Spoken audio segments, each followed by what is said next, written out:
Abass Ndao. Assalamu alaikum les autorités, aujourd'hui représentées par le ministre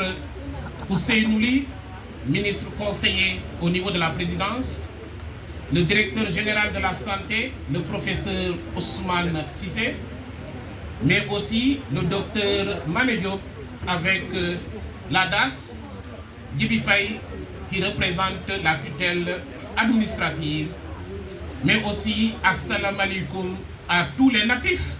de l'hôpital Abass Ndao, assalamu alaikum aux sympathisants, mais sans oublier l'élément le plus important, assalamu alaikum aux patients de l'hôpital Abass Ndao.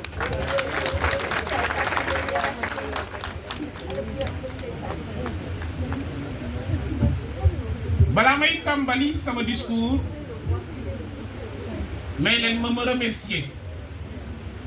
le comité d'organisation bu mun a waral tey ñu toog fii di célébrer cette activité Octobre Rose. L'idée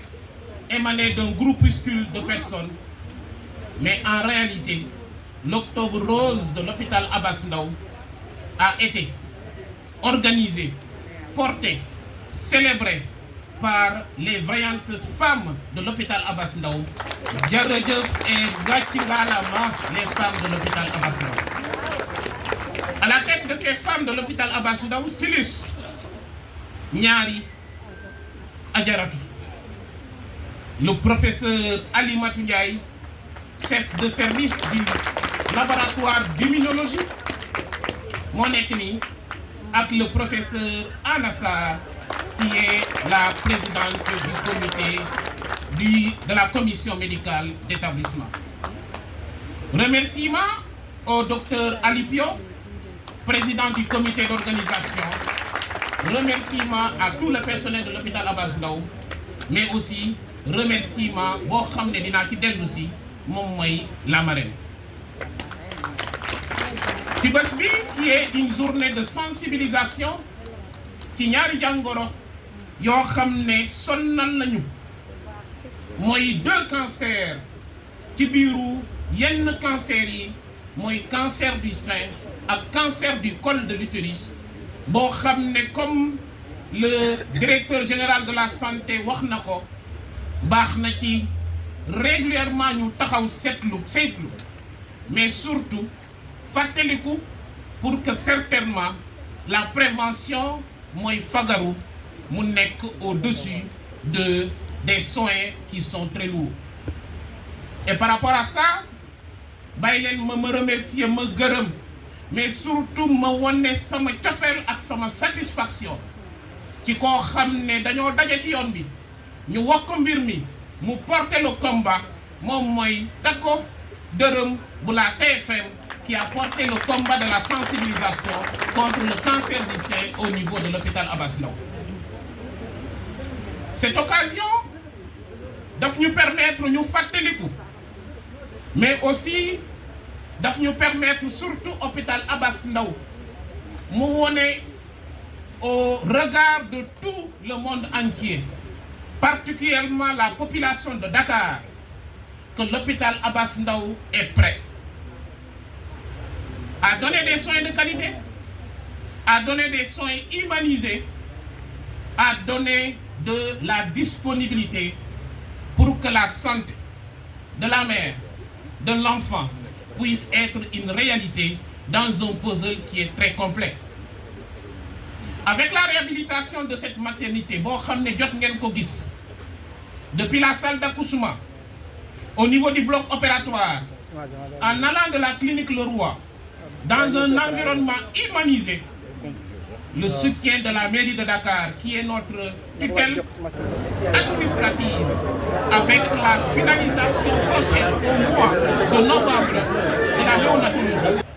on peut considérer que Abass Ndao met au cœur de sa stratégie de santé une préoccupation majeure, la qualité des soins envers ces populations bu tax àdduna am, mooy la femme, l'enfant, mais aussi le couple mère-enfant. Mais leen ma à cet instant boo xam ne bii laa taxaw ni di remercier mais aussi di féliciter la pionnière de la souveraineté sanitaire. Ñu bari dañu jéem a xam lu tax ñu choisir le docteur Ndeye Kati Fall Cissé comme étant la marraine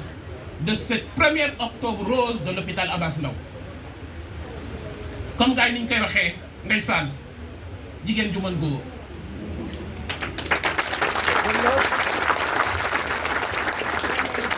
J'avais dit aux représentants du GHPL, docteur Ndeye Kati Fall n'a plus rien à prouver dans le domaine médical. Amul congrès bu ñuy organiser Sénégal boo xam ne GHPL du taxaw te GHPL bu ñëwul doo jàpp date.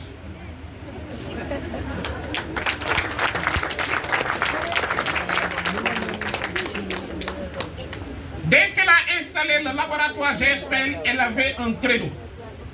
Au-delà de la souveraineté dans le domaine médical, elle avait comme cible de recruter les meilleurs agents dans la délégation médicale au niveau du Sénégal. Chers amis et collaborateurs de tous les jours, recevez mes salutations, mais surtout mes félicitations pour le travail abattu pendant ces 20 dernières années. Docteur Kati Fall dañ ko fi tuddee mais surtout lu tax ñu jox ko marraine maternité de l'hôpital Abass Ndao caabi bi dam ko fàtte sama bureau moo tax lu neex dina am loo xam ne lu ci xaw a kii dañ ko bëggoon dénk tey caabi maternité hôpital Abass Ndao parce que boobaa bu ñu la dénkee caabi maternité hôpital Abass Ndao caabi néonatologie ak pédiatrie sa xaritoo sa ajaratu docteur Mané Diop mu nekk sa wet ngeen jàpp kii jàpp pôle pédiatrie yow nga jàpp pôle maternité, deux vaillantes dames. La réalité de la gestion du pôle mère-enfant au niveau de l'hôpital Abass Ndao sera certainement une réalité avec beaucoup de satisfaction.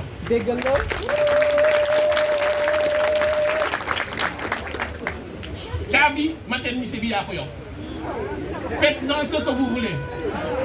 maternité bi mu dem ci kaw yow la mu wàcc ci suuf yow la yal na leen yàlla jàppale.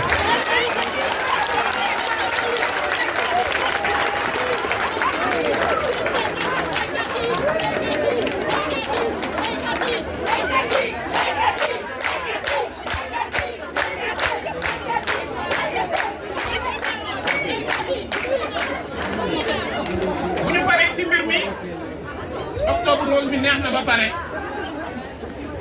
dinañu dellu si fii ba weer pour ñu waxtaan suñu perspective pour 2025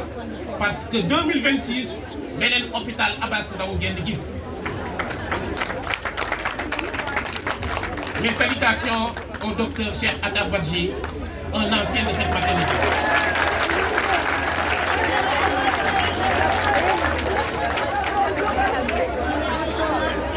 Comme naaj bi tàng na te tàng na moo tax ma ne xaaral ma yëngal leen balaa ñuy commencer discours yi te xam naa ni fu mu toll nii moom jot naa leen yëngal mais les perspectives avant 2026 mooy dañu war a defar suñu toogaay. On aimerait fii ba fin d'année dinañu présenter benn service d'accueil des urgences bu mucc ayib avec la bénédiction du Seigneur. Dinañu présenter suñu centre Marc Sankalé boo xam ne boo fa ñëwee da ngay yaakaar ni sa diabète bi dina wër. En réalité suñu objectif avant ñuy dugg 2026 mooy le grand combat que tous les édifices au niveau de cet hôpital qui est le centre hospitalier Abass Ndao, d'où votre directeur est né, que tous ces édifices soient réhabilités, humanisés avec les meilleures commodités possibles.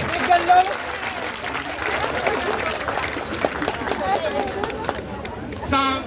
m'éterniser dans la parole, c'est en ces mots d'orientation, de remerciement, de satisfaction que certainement je vais devoir libérer la parole en demandant encore au personnel de l'hôpital Abass Ndao, ngàcci ngaalama personnel de l'hôpital Abass Ndao. On nous connaissait autrement, mais en réalité, on a pu réveiller ce qu'il y avait de ce personnel. Je partirai avec une anecdote. On avait l'habitude d'avoir un personnel qui donne tout petit hôpital, à travers les salaires, à travers les motivations, à travers les heures supplémentaires. Quand je suis arrivé, j'ai trouvé un hôpital avec un budget d'investissement de 30 millions. Subitement, il y avait une centrale à air qui était essentielle, qu'on devait acquérir rapidement. La centrale à air est venue et a évacué les 30 millions. Je me suis retrouvé avec 0 franc. Avec toute la responsabilité et la solennité. Ma woo sama personnel ma ne leen Abass Ndao gars yi yàgg nañu dégg ci leneen. Il va falloir qu'on nous entende autrement. Un personnel qui va être le pionnier de cet hôpital et qui va montrer ben xar kanam ci hôpital Abass Ndao. On a évoqué ce qu'on appelle le don de soi pour la construction de notre hôpital. En réalité, c'est les collections en nature, en espèces, qui nous ont permis à ce jour de réfectionner la garderie d'enfants en service de consultation externe, de réfectionner et de mettre en œuvre le service de médecine interne. Toute cette maternité,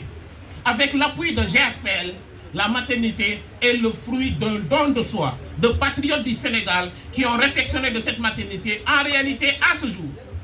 le plus ngeen gis lu bees ci hôpital bi, c'est la force des agents de l'hôpital Abass Ndao et de leurs partenaires, en l'occurrence GSPL. Nous qui nous avons une tutelle administrative, moi la mairie de Dakar, et la tutelle technique, le ministère de la Santé et de l'Action sociale, pour que nous gounguions avec un personnel maintenant qui a une conscience très élevée des enjeux. Merci au personnel de l'hôpital Abass Ndao. Merci, chers collaborateurs, et merci à tout le monde. Assalamu alaikum. Je vais lire, comme disait un de mes maîtres, je vais lire pour ne rien oublier, parce que j'ai tellement de choses à dire, mais j'ai résumé ça dans un petit discours. Monsieur le ministre de la Santé, Dr Ibrahima Sy, Monsieur le ministre conseiller à la présidence de la République, Monsieur Ousseynou Ly, Monsieur le directeur de la Santé, Professeur Ousmane Cissé, Monsieur le maire de la ville de Dakar, Monsieur Absa Fall, Abass Fall, pardon, Monsieur le maire de Gueule Tapée, Monsieur Aziz Paye, Monsieur le directeur général de l'hôpital Abass Ndao, mon cher petit frère professeur Demba Diédhiou, Monsieur le médecin-chef de l'hôpital, notamment de la maternité de l'hôpital Abass Ndao, mon beau-frère le docteur Raymond Alipio, Messieurs les anciens directeurs de cet hôpital, j'ai entendu tout à l'heure dire qu'il y a eu, si je ne me trompe, 9 générations de directeurs qui se sont succédés ici. Mesdames, Messieurs les professionnels de la santé et particulièrement mes chères sœurs et amies les sages-femmes que je côtoie au quotidien, les sages-femmes de la maternité, je vous adore. Mesdames, Messieurs les professionnels de la santé autres de cet hôpital, chers partenaires, chers patients, nos chers patients, distingués invités. C'est avec une émotion sincère et une profonde gratitude que je me tiens aujourd'hui devant vous en tant que marraine de cette grande cérémonie d'Octobre Rose,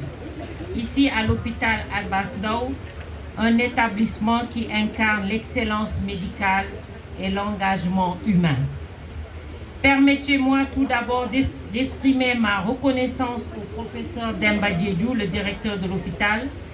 ainsi qu'au docteur Raymond Alipio, chef de service de la maternité gynéco-obstétrique, qui ont bien voulu me faire l'honneur de me désigner comme marraine de cette noble initiative. Cher directeur, professeur Diédhiou, je mesure pleinement la portée de cette responsabilité et je vous remercie pour votre confiance. Octobre Rose, ce n'est pas simplement une campagne de sensibilisation, chères sages-femmes. C'est un mouvement de solidarité, de courage et de vie. C'est un mois où nous portons le rose, non seulement sur nos vêtements, mais aussi dans nos cœurs, pour rappeler à toutes les femmes, à toutes les mères, à toutes les filles, qu'elles ne sont pas seules face au cancer. Ce combat est celui de toute une société. Il nous appelle à briser les tabous, à renforcer le dépistage précoce, à soutenir la recherche et surtout à accompagner humainement celles qui traversent cette épreuve difficile. En tant que PDG des laboratoires pharmaceutiques GHPL, donc GHPL pour dire est un laboratoire implanté au Sénégal depuis plus de 20 ans et qui aujourd'hui est dans une nouvelle phase qui est pratiquement en finalisation, c'est-à-dire selon les recommandations de nos autorités. Aujourd'hui, nous sommes en train de nous implanter au Sénégal avec l'implantation d'une unité industrielle de fabrication de médicaments qui sera sur 5 hectares basée à Diender. Aujourd'hui, les laboratoires GHPL ont environ 200 molécules sur le Sénégal, sur différentes aires thérapeutiques. Donc, en tant que PDG de ce laboratoire, il me tient à cœur de souligner le rôle que doit jouer le secteur privé dans la promotion de la santé. Notre mission va au-delà de la production pharmaceutique. Elle inclut la responsabilité sociétale, l'engagement communautaire et le partenariat avec les institutions de santé. Nous sommes fiers d'être ici, moi, les managers des laboratoires GHPL, mais également l'ensemble des informateurs thérapeutiques, puisque aujourd'hui, au niveau du Sénégal, nous employons environ 250 jeunes dans cette activité. De Dakar à Kolda, à Ziguinchor, à Matam, à Bakel, à Kédougou. Donc nous sommes fiers d'être ici aux côtés de l'hôpital Abass Ndao pour soutenir activement cette campagne, pour rappeler l'importance de la prévention, mes prédécesseurs l'ont dit, et pour réaffirmer que chaque vie compte. Je salue l'engagement des autorités ici présentes, en particulier Monsieur le maire Abass Fall, dont le soutien aux actions de santé communautaire est remarquable. Je remercie Monsieur le ministre Ousseynou Ly pour son appui constant aux initiatives de citoyenneté. Et je salue le leadership du ministre de la Santé, le docteur Ibrahima Sy, du directeur de la Santé, le professeur Ousmane Cissé, dont les efforts pour renforcer notre système de santé méritent d'être applaudis. À toutes les femmes qui se battent aujourd'hui, à celles qui se sont relevées et à la mémoire de celles que nous avons perdues, vous êtes nos héroïnes. Votre force, votre dignité et votre résilience nous inspirent. En tant que marraine de cette édition d'Octobre Rose, je m'engage à faire entendre votre voix, à soutenir les actions de terrain. Et sachez que GHPL a démarré, ce n'est pas le premier soutien de la maternité, et je vous assure que ce ne sera pas le dernier soutien. Car au regard de ce que le professeur Djedjou et le docteur Alipio et tout le staff de la maternité, vous avez fait du soutien que nous vous avons apporté. Le laboratoire GHPL et avec toute mon équipe ici présente, sachez que nous sommes déterminés à continuer à vous soutenir et à vous soutenir davantage. Ensemble, faisons du rose un symbole d'espoir, de vie et de victoire. Je vous remercie. Permettez-moi, avant de commencer sama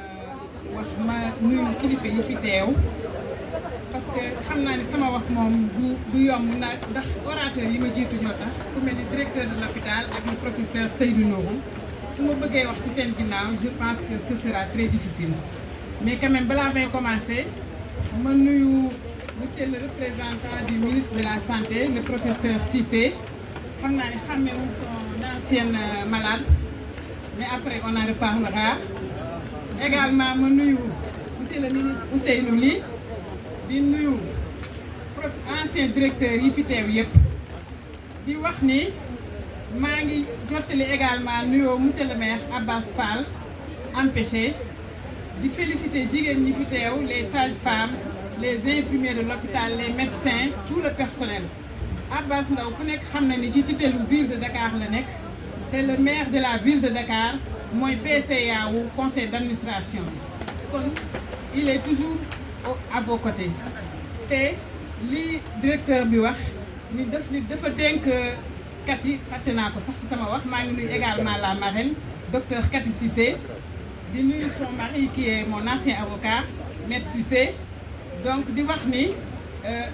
directeur bi dafa wax ni dénk na caabi yi Kati dénk na ko ville de Dakar dinañ ko téye bu baax parce que monsieur le maire Abbas Fall quand il est arrivé il nous a dit que ses priorités c'est la santé, c'est l'assainissement, c'est l'éducation pour la ville de Dakar. Donc c'est également essayer de trouver des emplois aux jeunes. Donc loolu bu ko waxee ñu ñëw fii ci Abbas Ndao ngeen woote organiser journée octobre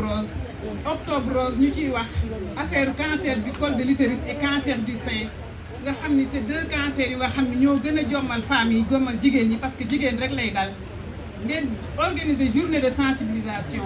man ma ñëw représenter le maire de Dakar Abbas Fall nekk jigéen du ma def lu di ko rafetlu te di wax ni journée yu mel nii dañu war a wax sax femmes yi ñu gën ko étendre ci quartier yi bàjjenu gox yi porté ko mbootaay yi porté ko ñuy organiser également journée de sensibilisation ci quartier yi mu bañ a yem uniquement dans les structures sanitaires ou bien dans les structures de santé parce que cancer du col de l'utérus et cancer du sein xëy na mënuñu ko fi jëlee à 100% mais nekk na lu nga xam ne buñ ko teelee détecté dinañ ko mën a faj ba patiente bi wér ci kon di sensibiliser nit ñi teel ko xam teel ci dem def consultation dafay baax donc bu ñu def dul di ko rafetlu di leen remercier di wax ni nag xam naa ni kàddu gi duma ko mën a guddal parce que préparé wu ma woon wax bi dama ko improviser fii laa yëgee ni dama war a jël parole donc maa ngi jégg lu baax di remercier tout le monde di remercier les femmes ici présentes di remercier le personnel de l'hôpital particulièrement le directeur di féliciter encore la marraine nga xam ni jigéen la ñu wax ni jigéenu jàmbaar la c'est une femme battante ñu jël ko tudde ko tey bis bi te ku nekk dégg na moom GSP li muy def ci dans le domaine pharmaceutique xam nañu jàmbaar teem ci dans le domaine pharmaceutique donc ñu koy féliciter encore di ko remercier merci bi di leen masawu ci toogaay bu yàgg bi donte ni bëri na fii ñu sant Cissé ak Ndiaye xam naa ni waxtu bi jot na ñu ngi xool seeni montre waaye ci kàddu tënk tàmbali nuyoo jëmale ko ci docteur Ousmane Cissé directeur général de la santé mi nga xam ne moo fi teewal le ministre de la santé docteur Ibrahima Sy waroon teew ci jotaay bi waaye ngant tënk ko nuyu professeur Demba Dieng mi nga xam ne tey moom la yàlla dogal muy directeur hôpital Abbas Ndao suñ ko nuyu nit ñi nga xam ni ñoom ñëpp lay ànd ci liggéey ñoo xam ay administratif lañ wala ñoo xamante ni des techniciens de la santé te ñu ànd ci liggéey ak moom nuyu ki nga xam ne moo fi teewal monsieur le maire de la ville de Dakar suñu mag suñu xarit Abbas Fall ñu ngi jokkoo mu may xamal ne dafa nekk biti réew mais jotaay bi ñoo ko waroon bokk ak moom nuyu ñi nga xam ne également dañu nekk ay anciens directeurs te teew ci jotaay bi yàlla def ñu jot a liggéey ci Abbas Ndao ba seen heure dem jot waaye itam ñu bàyyiwaat xel hôpital bi ñëwaat bokk ak ñun bés bi di beral nuyoo suñu xarit docteur Mansour Diop mi nga xam ni gis nañ ko fii moom mi nga xam ne moo di directeur hôpital Aristide Le Dantec di suñu mag di suñu xarit nuyu également ñu ma koy wax ci jotaay bi honorable Awa Dione mi nga xam ni moo di député de la diaspora te yàlla dafa def mu dëkk fii ci Médina bokk ak ñun li nga xam ni suñu ay activité tey ci suba mu dégg ni dañuy amal activité bi fii tombeek mu ñëw bërki démb mu ne dafay ñëw agsi ci jotaay bi kàddu yi nag mënoon na ñàkk ndax jàppoon nañu buñ fi ñëwee dinañ fekk le ministre de la santé te moom daanaka su teewee su waxee waxal na gouvernement bi yëpp waxal na exécutif bi yëpp waaye ku sañul bañ sañ a nangu donc ñu ne woon rek dinañ ci yëkkati quelques kàddu muy kàddu sant jëmale ko ci professeur Demba Diédhiou ak ñi nga xam ni la àndat di liggéey ci hôpital bi ak bi ñu ñëwee associé ñu ci bés bi ndax yàlla dafa def bi mu koy préparé mu sollicité woon gisee ñun mu déplacé wu ñëw ba présidence ànd ak quelques collaborateurs am ñu échangé ci bés bi mais amoon fa waxtaan bu am solo également ci li nga xam ni mooy yéeneem gi mu am ci hôpital bi nga xam ni moom lañ ko dénk di ko félicité di félicité képp koo xamante ni amal nga taxaw nga ci bés bi pour mu mën a sotti ndax nekk na bés boo xamante bés bu am solo la